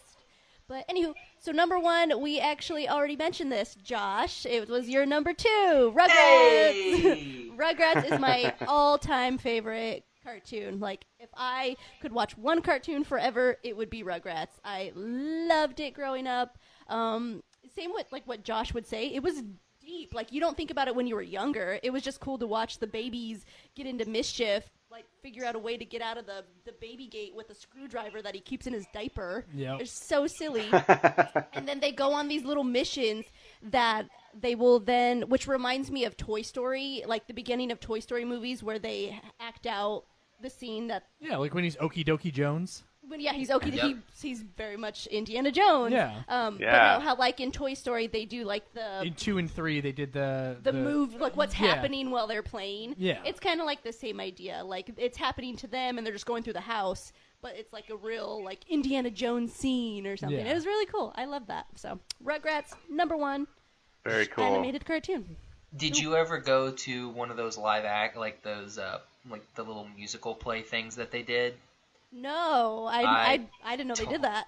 I totally went to one of those. It was like a Awesome. children's theater company would come through and do a Rugrats show. Well, kind of like what they did with the Ninja Turtles one. They Oh, I did. didn't They know did they a did. Rugrats one. Oh, Rugrats in cool. concert, but they were super creepy looking because it was like the big dopey heads How and just Yep, funny. it like was. the baked potato heads, like just weird, That's weird. But it Wow. was fantastic. I just remember having like the Nice. cassette on the Rugrats movie cassette, and I would listen to it over and over and over in my Walkman because I was that cool. Sounds it. I'll marry you all over again. Awesome. Oh, well, Cool. so we talked about how my number 3 was Digimon, Uh-huh. which is fantastic. My number 1, I talked so much crap about it earlier. It's gonna be Pokemon. Pokemon. Oh my gosh! Are you kidding me? Yeah, it's gonna be Pokemon. You did talk crap about it. Yeah, I was trying to do like a Shocker. kind of throw it off. Throw everybody off? Yeah, be like, Yeah. and then be like Pokemon, what? Yeah. I never thought you were going to say Pokemon. It Yeah. worked on me. It worked Ash, on me. Misty, and Brock. That original, like, and the thing with Digimon is the characters that I really loved left after two series, and it was over. They were gone. They never came back. We got other people with different Digimon and stuff like that. With Pokemon, you have Ash the entire time, except for I think a little bit like in season like 14 or something where he leaves. 14. They're on like 20 something, Right? man. It's ridiculous. Whew. It's like Simpsons level there. Yeah. But yeah, it's such a great show. The friendship between Ash and Pikachu, it's pretty. And in the movie, oh man, when Ash gets turned to stone and Pikachu goes up to him and was like, kind of like shaking. Did Josh cry a little tear right there? Yeah, are you kidding me, dude? Yeah. I'm not And surprised. Mewtwo showed up, and I was like, "Is this a cat or is this?" Yeah, a Mewtwo person? shows What up and is he gives this awesome speech. It's pretty dope. See, It okay. sounds dope. I feel bad because I like picking on everybody, but I especially like picking on Josh. And I wish I had saved my jokes against Pokemon for now, because it would be more devastating when it's your number one. See, But I'll be Josh honest, was thinking. I'll be honest. about it. Pokemon is forever tarnished for me because I worked at a comic book shop in the early 2000s, and there was like a reinvigoration of Pokemon around like 2002, 2003, I want to say. So we would hold card player tournaments. So you had Magic card tournaments, you had Pokemon tournaments, and you had when Yu-Gi-Oh hit, you'd have Yu-Gi-Oh Oh tournaments. god, Yu-Gi-Oh! As bad as Yu-Gi-Oh! And Magic were, the Pokemon kids were hands down the worst kids. We would make them go in a back room so nobody would even have to see them or listen to them other than the person that was like adjudicating the tournament because these kids were awful. They were the worst behaved. They would talk back to you. They would come up, and if you were busy helping somebody else, because we sold individual cards, they'd be like, "I need a Charizard. Get over here now!" Like they were my the gosh. worst kids of all time. Wow. I took my youngest sister to see the Pokemon movie, but this was before I worked at the comic book shop. So I just took her because I was like, oh, she wanted to see it. My parents couldn't take her, so I'll take her. No big deal. But, like, these kids have forever tarnished. So anybody that's like, oh, I love Pokemon, I immediately think of that kid being like, I need a Charizard now. The tournament starts in 5 minutes. I was like, oh, I'm going to strangle you, kid. I'm going to take Charizard. I'm going to throw him like I'm Gambit and hope you explode with the card. Oh, man. Oh man, but yeah, like I never played any of those card games, so Don't hate me for that. I No, collected them because, like what Brittany did, they were cool. Yeah, you liked Yep. the card. My youngest Yeah. sister was the same way. She never knew how to play the game. She just liked the cards. And when they had like the foil cards, like the Oh, yeah, you got one of those foil hologram cards. she would like lose her mind Right? thinking they were the coolest thing. So I can appreciate the people that appreciate the show, but the card player kids were the worst. Sorry, it's just Gotcha. bad experience. I had a bad experience. Yeah, like, I don't even know how you play that game. It's so convoluted. Like, I remember getting the packs, and you'd be like, oh, it's like the leaf cards and red cards, and you're like, I don't know what these do. So just throw those away because they don't have Pokemon on them. It's like, oh, this is the Dratini in a box. I'm going to keep that one. That one's pretty cool. I don't know what Nice. these are. I collected Garbage Pail Kids. I bet you did collect Garbage You remember Pail those? Kids. Yeah, Those the were little gruesome, like, Cabbage Patch awesome. Doll horror cards. So Probably Those were awesome. collected My Pogs, favorite too. is No, that was Armpit after Brit. me. Armpit Brit. Armpit Nice. Brit. Ah, I remember that one. Josh, I want to ask you, like, as you're a fan of Pokemon, so as you said, like, a lot of the characters that were in the first season or two disappeared. What held your attention past it? We're like, if those characters helped you get invested in the show to begin with, what kept you, invested in the show after those first two? It's mainly Ash. Yeah. Because, I mean, Ash is the constant throughout the whole entire series. He has people that come and go whenever. Like, he gets May and Dawn and the photographer dude, whose name I can't remember from Pokemon Snap. All those people, like, all these people, it's just a rotating door with Pokemon. Kind of like what it was with Digimon. It's like a rotating door. You keep getting new people over and over and over. But Ash is like the constant. I So think there was only one season where he wasn't in. And then they were like, oh, crap, bad ratings, bring him back. And then they brought him back again. So if you could only choose one Pokemon, which Pokemon do you choose? Dude, why would you do that, man? It better be Pikachu. Right? It's the only one I can think of other than Charizard, so. I don't know, man. It's That- Jigglypuff. Dude, that Charmander story was so sad.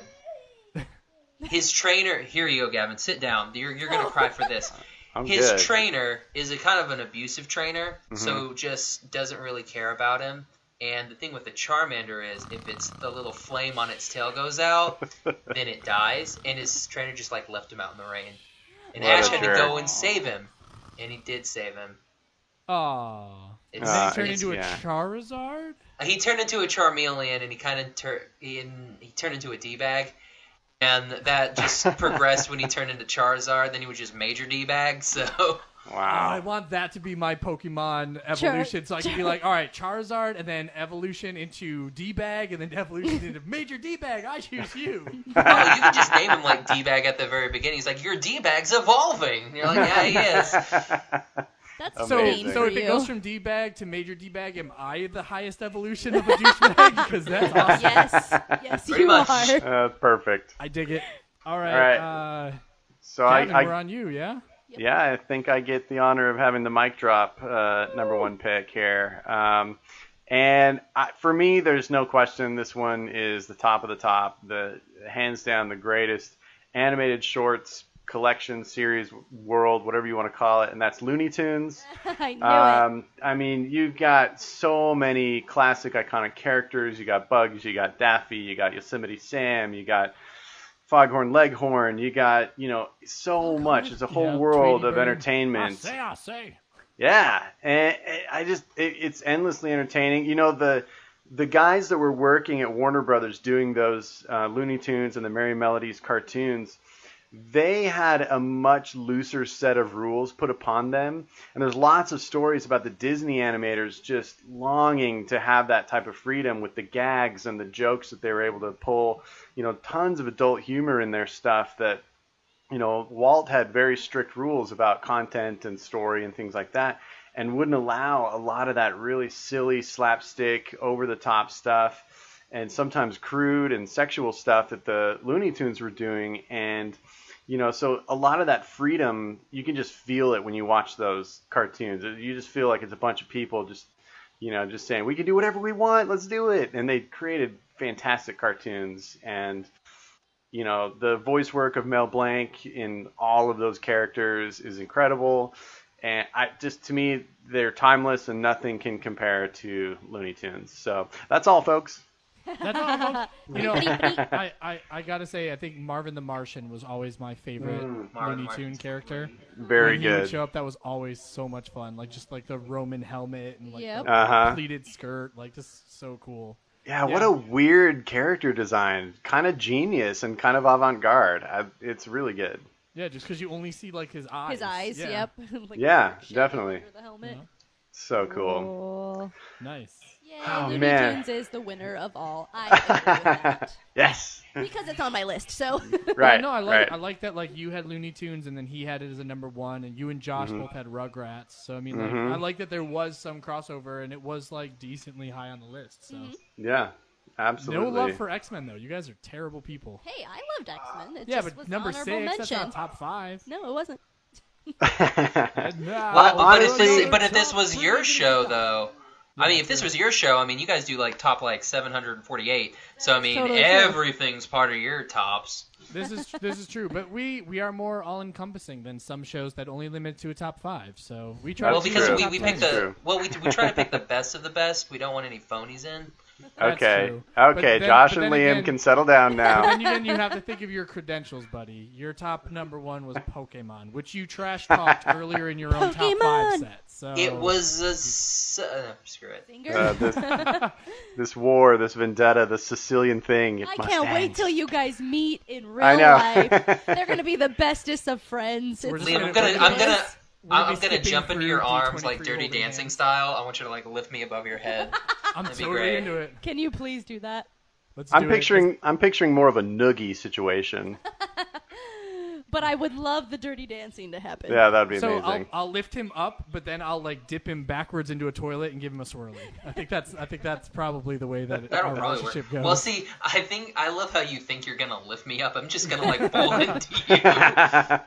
You have to Hilarious. figure, dude. I've spent the last 2 years holding a baby in my arm for multiple hours. My upper Oh body no, strength, I mean I'm phenomenal. gonna like run in. I'm gonna tackle you. It's not gonna be. I'm not even gonna jump. I'm just gonna go sideways. This is true. It's totally possible.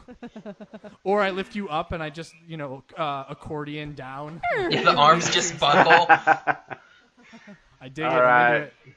Cool. Well, I this like that. has That was a been- fun top 5. It was interesting to see generationally how we all kind of picked apart differently, going from Gen X choices heading into millennial choices. And I'm that cusp. Depending on who you talk to, some people cut Gen X off at 81, other people cut it off at 84. So Yeah. sometimes I'm a Gen X and sometimes a millennial. But Josh and Brittany, you guys are definitely millennials. So Yeah, and I'm always just old. But yeah, that was you're fun. always a Gen X. It was Well, you're a baby boomer, dude. So kind of. I mean, almost. But I agree. I love no, that Gen we had X a starts at 65. Yeah, I was like, What he's was not Jimmy a baby Carter boomer. like?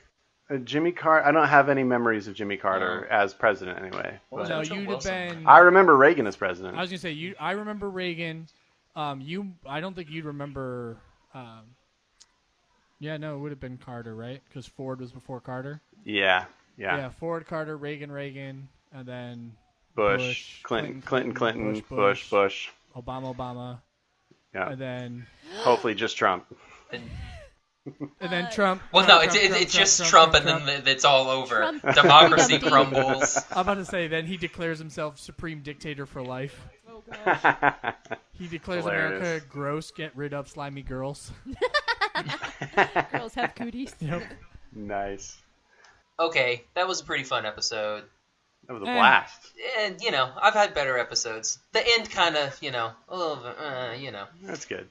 with that Looney Tunes talk. Thought you Oh. were going to go something pretty cool. Thought you No, were gonna that do, was some amazing. He-Man. Anyway, we want to say I thanks thought he to was our going to go with, like guests. Felix the Cat or something. It's like, Betty Boop was around when I was a youngster. Well, Popeye. Popeye was good. Yeah, Popeye was Gosh, good. I'm old. Yep. Okay.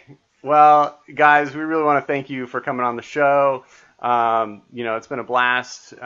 We've loved being a part of the network, which is really just a 2-show network now, it seems like. But I know. I keep trying to get Tim to come back around. So I know, man. And then Right. Sean has he has Shaun of the Gathering, and then he has Magic the Gathering, MTG Pro Tutor, which is like another podcast Oh, that I didn't specifically know. is for deck building. So he has 2 different shows. But Okay. if we get this other show ready, we might actually have another show to add to the network. So Awesome. That would be great. Well, where can they find your current show, and where can listeners follow you guys? So you guys can find the show itself at Cloud City Cast on Twitter and Instagram, and then Cloud City Podcast on Facebook. You can follow me at Liam Bright.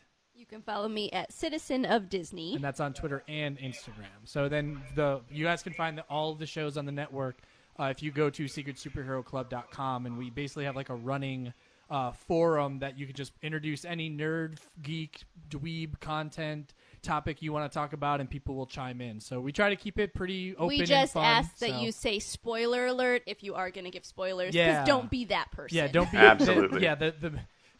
Our logo is it's a secret, but also it's don't be that guy.